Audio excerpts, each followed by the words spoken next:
So what do we mean by constipation? Very simply, it's the inability to do a poo regularly or completely empty the bowel. It can happen to anyone at any age.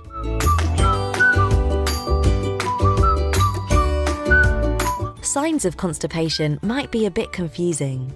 The poo might be small and hard or very large. Your child may withhold or strain. Your child may also experience soiling or overflow. That means loose stools. So what happens to all that stuff we eat? Let's follow the food as it goes through our body. Down it goes through the esophagus and into the stomach. From there, it goes into the small intestine and then the large intestine.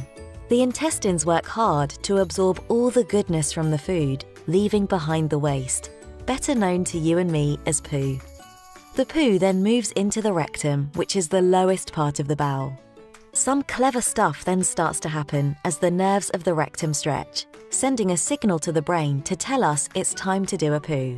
If we don't act on this signal then, the nerves stay stretched but stop sending the signal to the brain.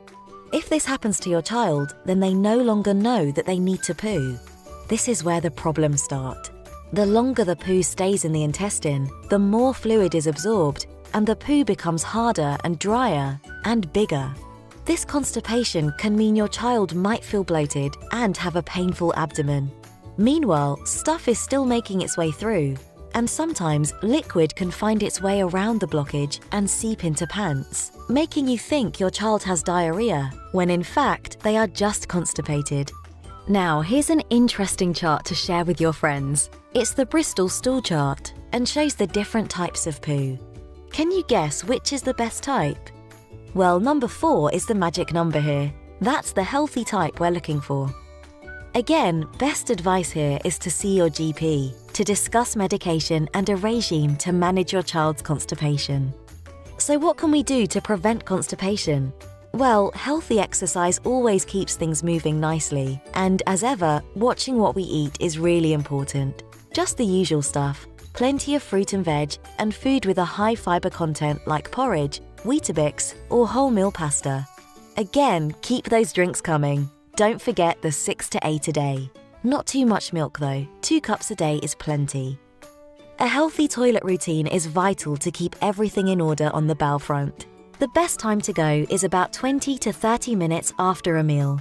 This makes the most of the natural squeezing that happens after eating. So encourage your child to sit on the toilet at the same times each day. Use of a reward chart for sitting, even if they don't do a poo, can help encourage your child. How your child sits on the toilet is also really important. They need to be relaxed and comfortable.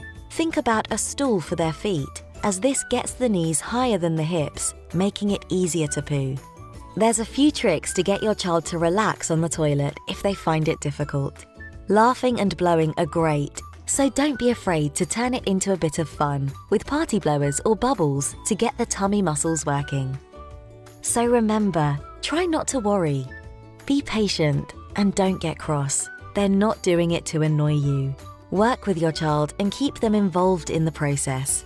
Remember the regular fluids and encourage regular visits to the toilet. And don't forget to praise them.